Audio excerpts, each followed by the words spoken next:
Now this is embarrassing. Folks, Fernando doing another video for the modern survivalists, and as I often say, proper, serious preparedness will save your life in the most critical moments. As I explain in my books, Street Survival Skills and Surviving the Economic Collapse, as well as here on the channel, if you do proper preparedness, if you know what really counts when it comes down to survival, you will be prepared for situations like this one. I've often talked about the importance of a second citizenship. Well, here you have yet another example. This is from the BBC.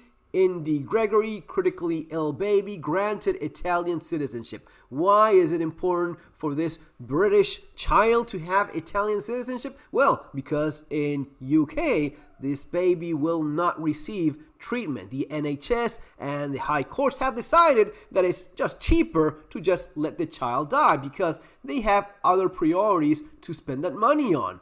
And in other parts of the world, apparently they don't exactly agree with that take. Let's listen and comment as we go on. In the last few minutes, a judge has ruled against the parents of this baby. They want to continue her treatment at the local hospital where she is. It says that there is no point to continuing this treatment. The High Court says they will not be able to take their baby to Italy for treatment. Let's go live to Becky Cottrell in Nottingham, who's covering this story for us. A really difficult one for these parents. Becky, just tell us a little bit more about the background and what's going to happen now.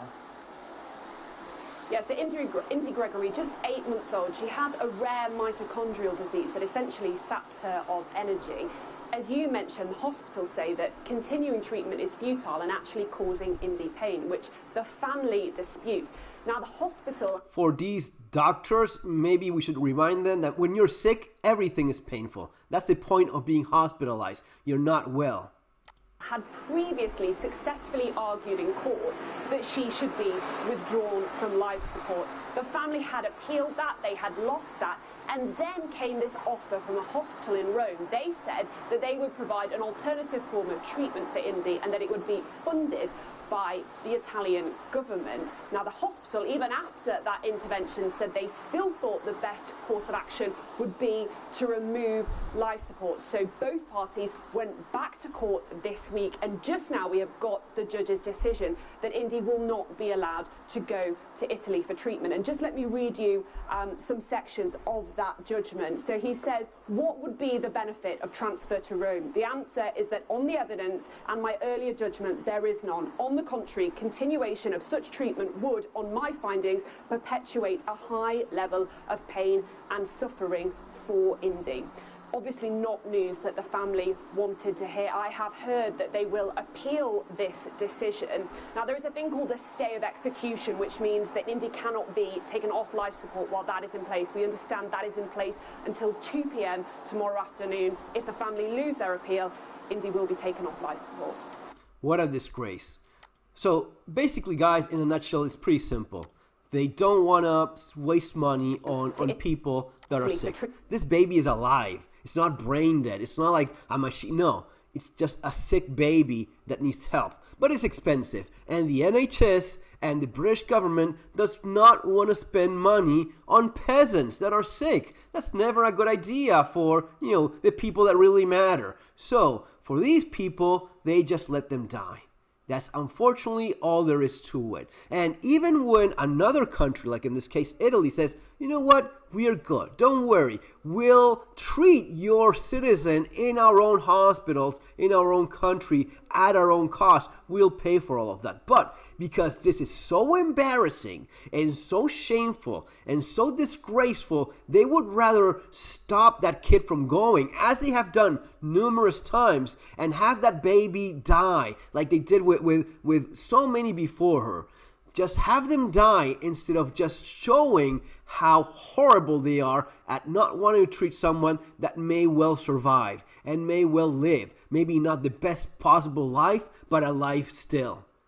And they would rather stop that child from going abroad. But fortunately, in this case, they came across the good old Giorgia Meloni, Prime Minister of Italy, who gathered a special a meeting of the Senate so as to grant this baby Italian citizenship. So now it's not only that they are willing to treat this baby, But now that baby is Italian. And since the baby is Italian, they have no option but to let her go to her own country, now Italy, so as to get treatment. It is insane that this is the kind of treatment or of decency you expect from your own country as a British citizen, that you have to escape as if you are from the worst possible third world shithole. Not only that, they just don't let you go. Instead of just let the kid go, let the parents go seek treatment elsewhere. No, because the baby is suffering, we'll just let it die. It is crazy. It's not the first time this has happened before. It was not that long ago that this other child, Tafida Rakib, mom, Hope's brain damaged girl, will return home. And for whatever reason, this woman, after taking her daughter to be saved in Italy, she wants to return to UK. The mother of a severely disabled girl who took her child to Italy for treatment hopes her daughter will be able to return to London. Tafida Rakib was age 5 when she was put on life support in early 2019. Following a traumatic brain injury, she traveled to Genoa in October that year after her parents won a landmark high court legal ruling. They don't want this happening again because it just shows. This was from 2019. This article is from 2022. This little girl is just fine, and she would have died if it had been for the NHS and the British government. Shame on you, horrible monsters of people that sustain this bullshit instead of doing what you're supposed to do, which is care after children. Guys, prepare. You never know how those cards will be dealt. And that little bit of paper, that extra insurance, may save your life or the life of your kid. See you next time.